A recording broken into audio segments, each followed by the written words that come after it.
Hi guys, well first thing, Happy New Year.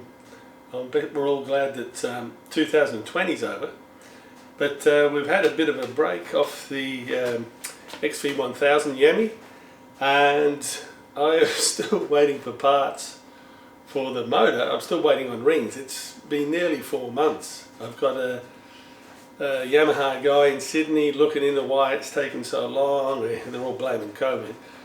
But I did get some parts back for the rear end, which I jumped onto while I was waiting for rings, and they've come in, so we can now start putting the rear end together. The frame pieces have all been painted. I've done the usual. I use sandblast them, etch prime them, 2-pack primer, and then black 2-pack. And for me it gives a very durable, hard finish to the parts of the bike. Got a couple of bits at the getting gold plated. There's the headlight surround and the rear grab bar that goes on the back of the bike, and that's getting gold plated as well. That should be here in a couple of weeks, so I should start, as soon as I get these bushes, I can start putting the back end together, and as soon as I get the rings, we can start on the top end and get the motor back in the bike. So we're getting there, not as quickly as we wanted to, but it is. We are getting there. Okay, had the Virago Monoshock out of the bike, and it's holding air okay, so I'll set the air pressure once I get it back on the bike. But the dampening mechanism was all seized up, so taking the cables off here, got 2 cables which go down to this adjustment knob, lubed all the cables, and the actual dampening mechanism itself had a couple of indents which were probably seized just sitting there for so long. So I freed them off with some lube and just got that working again, so she can still adjust there. I just had a bent there, but you can see that I can still adjust that dampening on the Monoshock. So yeah, that's ready to go back into the bike now. Now before I put it together, I will just go through some of the hassles I had getting the rear end apart.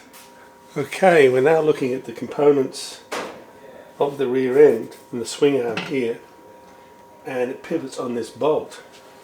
So that's pivot through here, like so, sort of thing.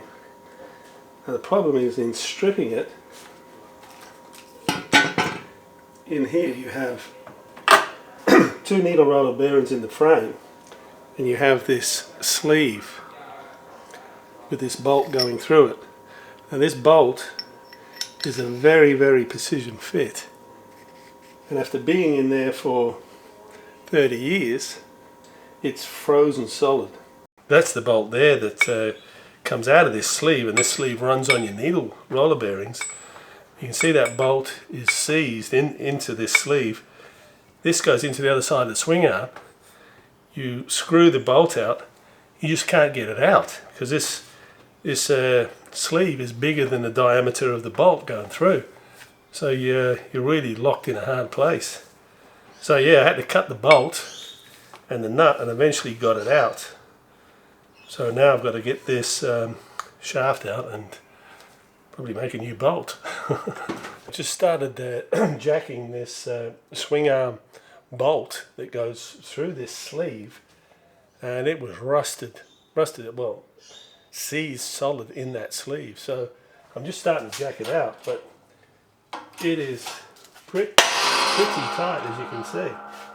Okay, I've just got jacked what's left of the bolt that goes through this sleeve, and you can see this bolt. You know, it never had any lube on it from factory, installed at factory, but or the lube is long gone. But it's probably such a tight fit there wouldn't be a lot of lube on there. But that was rusted solid into here, and if that happens, it's locked in your swing arm. You've got to cut it out. There's only one way out of it. Here's your swing arm. As it is pretty much in the bike, your your Monoshock spring goes on here, and the swing arm pivots off the bottom here. But and this is bolted to your frame. But you got needle roller bearings in here, and that fits in between. So this part here fits in between there, like so, or like that sort of thing. And this sleeve goes inside here, and then a bolt. This bolt would go. This was the bolt with the thread on it. It goes in and threads into here. You've got like a nut here. So if this seizes in, which happened to me, if this seizes in here, this diameter is too big to get out of there. So you're locked in, you just can't get out. So what I did is I managed to actually get a bit of room and got a hacksaw blade and just cut through there, and then I angled it out and cut the nut off and drove it out. And then jacked this out of the sleeve, which was rusted in solid. But yeah, so it's all ready to go back into the bike. Now, before we start assembly of the swing arm, we want to check some side plate clearance, which involves measuring the sleeve, which we'll call A, and then measuring the frame, which is C, and measuring these two washers as B1 and B2. So you measure the frame and add the thickness of these washers to the frame, and you take that value from this, and that gives you your side clearance. So the tolerance is 1 millimeter, so I'm under that, so it should be okay. So I've greased up the bearings with some moly coat. I'm just going to put the sleeve in.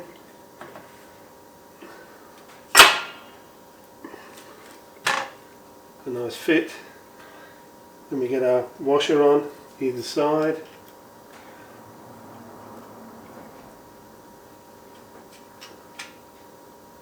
And then these seals, which finally came from Yamaha, go on.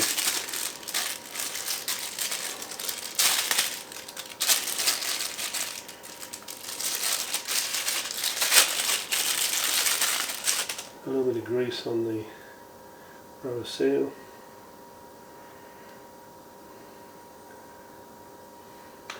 And that goes over.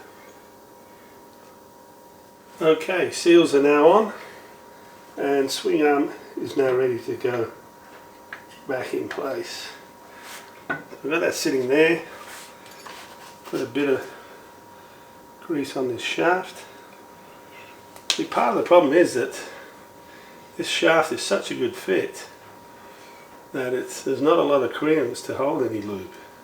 So over time it will rust.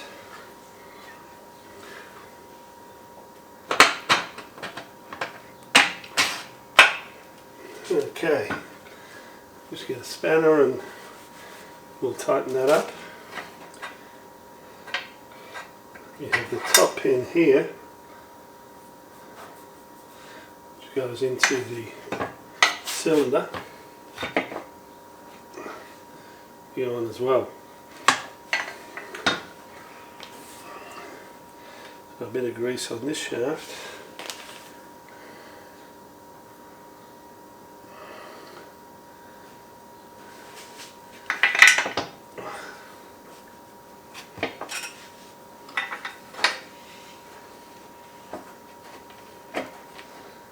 Okay, tap that back in.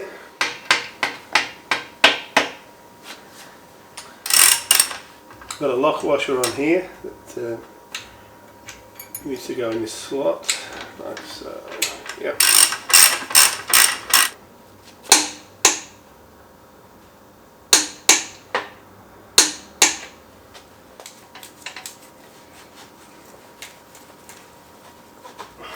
Okay, the subframe is now in place, swing arms all in, and I just placing the electrical wiring back into this rear part of the bike, and looking at the connectors, they're starting to break up, and you know, the 30-year-old plastic, so it's all getting a bit brittle. So I'm going to replace all these connectors because it is a source of electrical problems on a motorcycle. So to get these apart, you get one of these little tools off the internet for about $10 or something, and just push them in underneath the tang,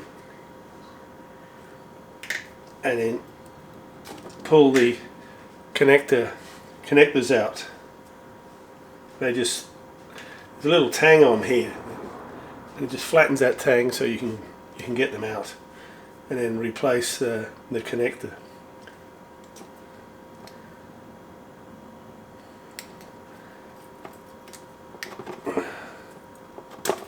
Yep. So that's the broken one. Now we're replacing it with some nice new ones. Hi guys, well, I've had a couple of pieces for the rear end come back from the platers. I got this grab rail gold plated, and it's been lacquered. I just painted the black in, and I've done the rear tail light. I just got some gold paint and clear coated it, and the rear guard I've resprayed that with the black, which is pretty much matches the original Midnight Special black. So these bits are now ready to go onto the bike. Well, that's it guys, the XV1000 Midnight Special rear end is now back together. Yeah, been through the swing arm and the rear wheel, re-gold plated the grab rail, went through the blinkers, done the rear tail light, new seat cover. So the next thing to do is to get back into the engine.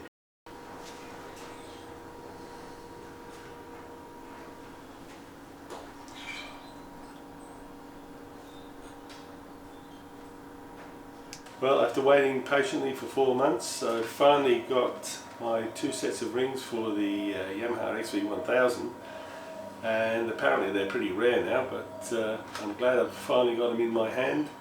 So the next things to do is to get these back into the motor and get the motor back into the bike.